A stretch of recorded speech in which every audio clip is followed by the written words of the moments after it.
आज Doubtnut app download करें। Doubtnut पर अपने सभी गणित, रसायन विज्ञान, भौतिक विज्ञान और जीव विज्ञान के डाउट्स का करो सफाया। बस प्रश्न की फोटो खींचो, एक ही प्रश्न को क्रॉप करो और तुरंत वीडियो सोल्यूशन पाओ। अभी डाउनलोड करें। देखिए मतलब सवाल में दिया गया है कि कुछ पदार्थों के लिए शिथिल्य वक्र BH वक्र निम्न चित्रों में प्रदर्शित है। अस्थायी चुंबक बनाने के लिए कौन उपयुक्त है, ये हमसे बोला गया है। तो ध्यान से देखिए बच्चों, हमारे पास में यहाँ पर ये कुछ विकल्प दिए गए हैं। सबसे पहले तो मैं अस्थायी चुंबक के बारे में मैं बात बता दूं कि बच्चों चुंबक तो बने लेकिन अस्थायी बने, ज्यादा टाइम के लिए ना बने। यानी कि जो हमारे पास में जो इसके लिए ग्राफ होता है बच्चों, ध्यान से देखिए, इसके लिए जो हम लोग शिथिल्य वक्र जो बनाते हैं वो कुछ इस तरीके से बनता है ना। और ये जो होता है ना, ये कुछ इस तरीके से होता है। मैं एक यहाँ पर ग्राफ बनाता हूँ, ये कुछ ऐसे है ना, और ये कुछ ऐसे करके बनता है ना। मैं एक बार फिर से बना देता हूँ, ये ऐसे और ये ऐसे, ठीक है, इस तरीके का बनता है बच्चों। ध्यान से देखिए बच्चों, ये वाली जो चीज होती है ना, यहाँ से लेके यहाँ तक है ना, ये O में बोल देता हूँ।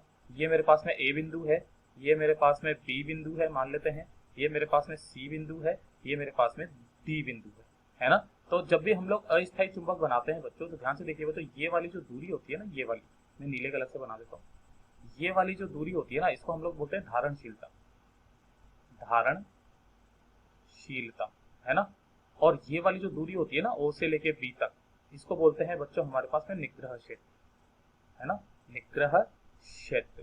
तो जो हमारे पास में ये अस्थायी चुंबक होता है बच्चों, अस्थायी चुंबक के लिए, यानी कि ये क्या धारणशीलता क्या होता है कि जब भी हम लोग इसके मान को 0 कर दें तब भी उसके अंदर कुछ ना कुछ चुंबकत्व बाकी रह जाए। यानी कि इस अस्थायी चुंबक के लिए जो होगा वो क्या होगा, धारणशीलता तो ज्यादा होगी, धारणशीलता तो होगी है ना ज्यादा, लेकिन निग्रह क्षेत्र कैसा होना चाहिए बच्चों, निग्रह क्षेत्र कम।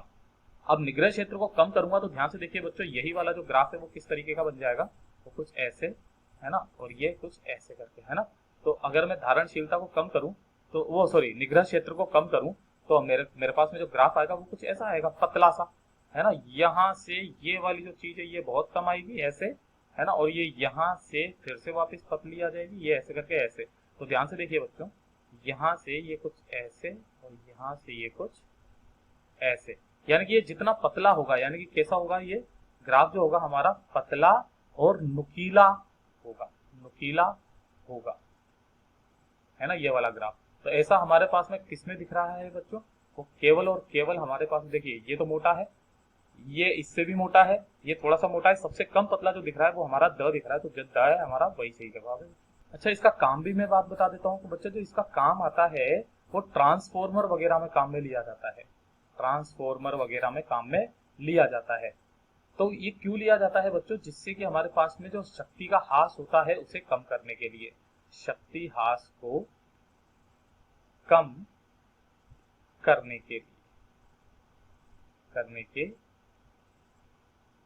लिए क्रोड के अंदर है ना बच्चों। तो ये इसका काम होता है, द हमारा सही जवाब हो गया। कक्षा 6 से 12वीं से लेकर नीट, IIT, JEE वो एडवांस के लेवल तक 1 करोड़ से ज्यादा छात्रों का भरोसा। आज ही डाउनलोड करें डाउटनेट ऐप या व्हाट्सएप करें अपने सारे डाउट्स 8400 400 400 पर।